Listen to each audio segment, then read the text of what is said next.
বাংলাদেশ বিপ্লবী দলের নবম প্রতিষ্ঠাবার্ষিকী এবং জাতীয় বিপ্লব ও সংহতি দিবস উপলক্ষে ঢাকা রিপোর্টার্স ইউনিটিতে আলোচনা সভা অনুষ্ঠিত হয়।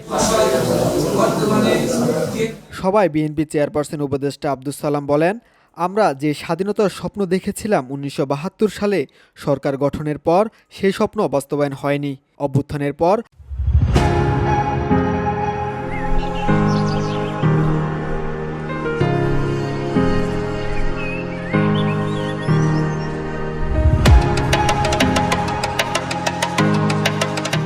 জামাতের উপর ভর করে যাতে আওয়ামী লীগ ফিরে না আসতে পারে।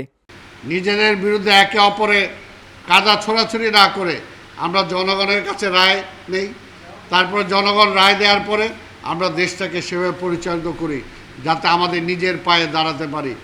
আমাদের এখানে যাতে আবার ওই ভারতীয় আধিপত্যবাদের শক্তি যাতে কোনোভাবে আমাদের এখানে আবার না আসতে পারে। আপনাদের উপর ভর করে এর আগে আওয়ামী লীগ এসেছে, আবার যাতে আপনাদের উপর ভর করে আওয়ামী লীগ আসার সুযোগ না পায় সেই চিন্তাটা আপনাদের করা উচিত। তার মন্তব্যে উঠে আসে কৃষক, শ্রমিক ও প্রবাসীরা দেশের প্রকৃত সম্পদ, তাদের উন্নয়নেই জাতীয় অগ্রগতি নির্ভর করে।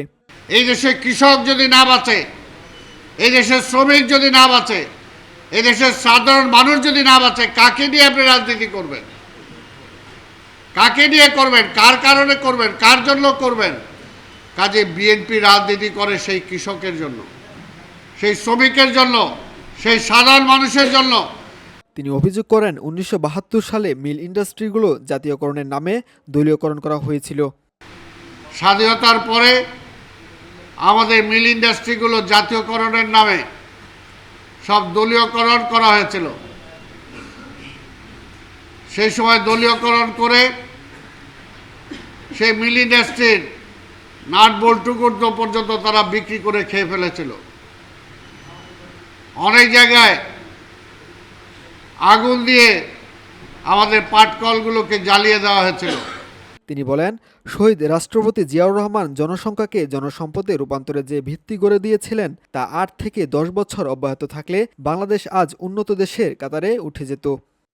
যদি স্বাধীনতার শাহাদের কথা বলতে হয় তাহলে সেটা আমরা সেই সময় পেয়েছিলাম, কিন্তু তারপরে কি হলো?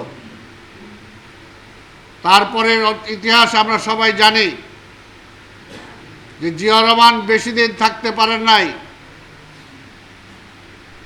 জিয়াউর রহমানকে হত্যা করা হয়েছে।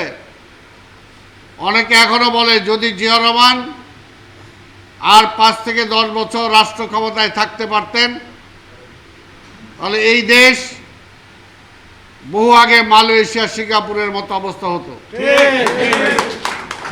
আমাদের কারো কাছে হাত পাততে হতো না, কারণ জিয়াউর রহমানের মধ্যে সেই দেশপ্রেম ছিল। নাইমুল ইসলাম, ভিওডি বাংলা, ঢাকা।